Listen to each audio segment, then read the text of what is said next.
మనిషి జన్మిస్తాడు, తోడుగా భయం కూడా జన్మిస్తుంది. బాల్యం నుండే మన అందరి మనసులో ఏదో ఒక రకమైన భయం ఉంటుంది. కొంతమందికి ఈ భయం ఉంటుంది, నువ్వు నా నుంచి దూరంగా వెళ్ళిపోతావు అని. కొంతమందికి ఈ విషయం గురించి భయం వేస్తుంది, నన్ను నేను స్వయంగా కోల్పోతానేమోనని. మరికొంతమందికి ఈ విషయం గురించి భయం వేస్తుంది, నేను లేదా నా ప్రియమైన వాళ్ళు నా నుంచి దూరం వెళ్ళిపోతారేమోనని. కొంతమంది ఈ విషయం గురించి భయపడతారు, మన మార్గం నుంచి తప్పుకుంటామేమోనని.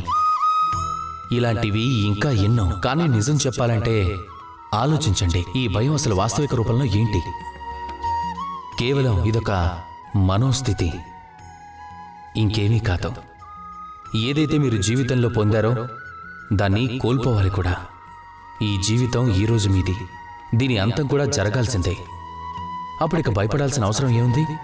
ఈ భయం మీకు జీవితాన్ని జీవించనివ్వకుండా చేస్తుంది, అంతే, ఇంకేం కాదు. మార్గం నుంచి తప్పుకుంటేనే కదా తెలుస్తుంది మళ్ళీ కొత్త మార్గాన్ని ఎలా చేసుకోవాలి అని.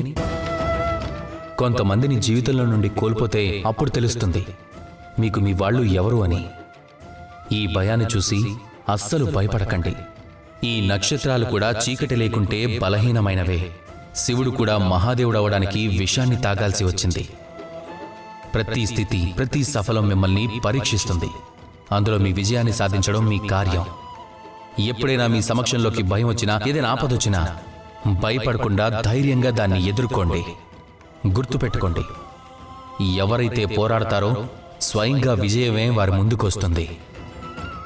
రండి, అలాగే నాతో పాటు ప్రేమగా చెప్పండి, రాధాకృష్ణ.